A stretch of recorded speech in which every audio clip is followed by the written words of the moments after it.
अस्सलाम वालेकुम। उर्दू पॉइंट के साथ मैं हूं अब्दुल्ला खान। नाज़रीन, इस वक्त मैं मौजूद हूं जलसा गाह में, जहां मुस्लिम लीग नून अपना पावर शो करने जा रही है। यहां जोश और जज्बा बहुत ज़्यादा भरपूर है। कारकुन यहां पर जमा है, हमारे साथ मौजूद हैं यहां के MNA हामिद हमीद साहब।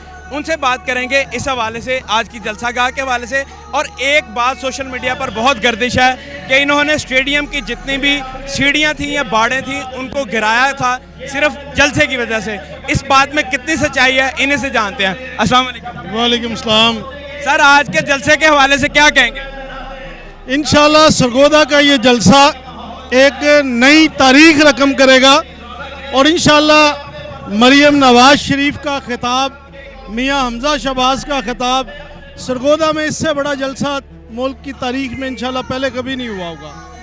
और मैं आपको ये बता दूं, सरगोदा की ये तारीख रही है कि हमेशा एक ग्राउंड में जलसा हुआ है।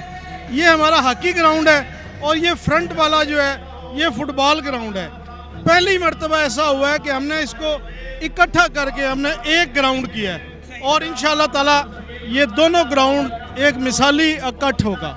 आमिर साहब, एक बात सोशल मीडिया पर गर्दिश कर रही है कि यहाँ जो रिसेंटली पवेलियन बनी थी, सीढ़ियाँ बनी थी शायकीन के बैठने के लिए, इस जलसे की वजह से उसको गिरा दिया गया ताकि पंडाल बड़ा किया जा सके। इस बात में कितनी सच्चाई है?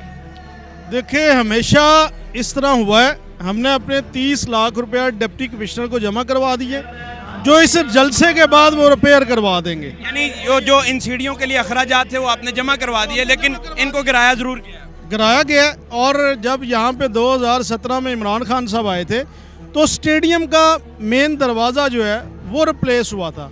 दरवाज़ा तोड़ के वहाँ से बुलेट प्रूफ गाड़ियाँ निकाली गई थी, मगर उसका उन्होंने पे किया, बाद में उन्होंने सारा रिपेयर करवा के दिया था। इसी तरह हम इसको रिपेयर सारा करवा के देंगे। और ये जो प्रोजेक्ट है ये माजरत के साथ PTI ने नहीं बनाया, ये प्रोजेक्ट मियाँ शहबाज शरीफ ने बनाया। उस वक़्त मैं MNA था और मेरे साथ अब्दुल रज़ाक ढिल्लू MPA थे। हमने इसको मुकम्मल किया था और अब भी इंशाल्लाह ताला हम तामीर करने वाले हैं। इमरान खान की तरह औरों के प्रोजेक्ट पर तख्तियाँ लगाने वाले नहीं हैं।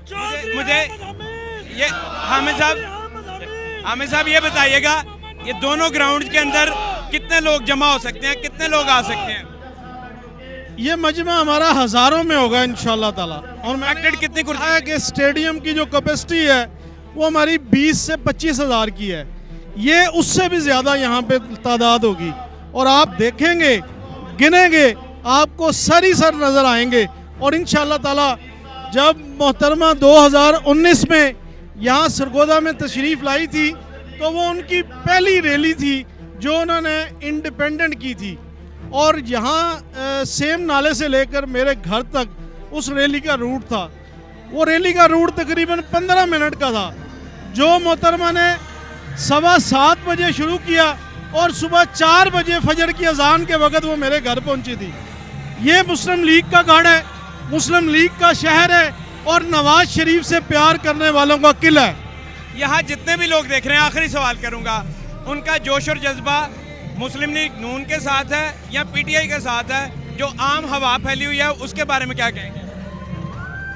लोग बूंदी करने के लिए PTI के जलसे में जाते हैं, वोट देने के लिए नवाज शरीफ के जलसे में आते हैं। Thank you so much. नाजरीन, यहाँ आपको मजीद सूरत हाल से आगाह करते रहेंगे। MNA अहमद हमीद साहब का कहना है कि हमने यहाँ पर जितनी भी चीज़ें थी उनको गिराई ज़रूर हैं, लेकिन उनकी सिक्योरिटी जमा करवाई है ताकि उसको बाद में रिपेयर करवाया जा सके। और यहाँ हॉकी ग्राउंड और फुटबॉल ग्राउंड को मिक्स कर दिया गया है और जो बीच में बाड़ें थी उनको तुड़वाया गया है ताकि मैक्सिमम लोग यहाँ पर आ सकें। एक्सपेक्टेड है यहाँ 20 हज़ार से ज़ायद लोग आएंगे। यहाँ कुर्सियाँ तकरीबन और यहाँ कैपेसिटी 20 हज़ार लोगों की है, लेकिन इनका ये कहना है कि इससे भी ज़्यादा लोग यहाँ पर मौजूद होंगे। मज़ीद आपको सूरत हाल से आगाह करते रहेंगे। देखते रहो उर्दू पॉइंट। मैं हूं अब्दुल्ला खान। अल्लाह निगहबान।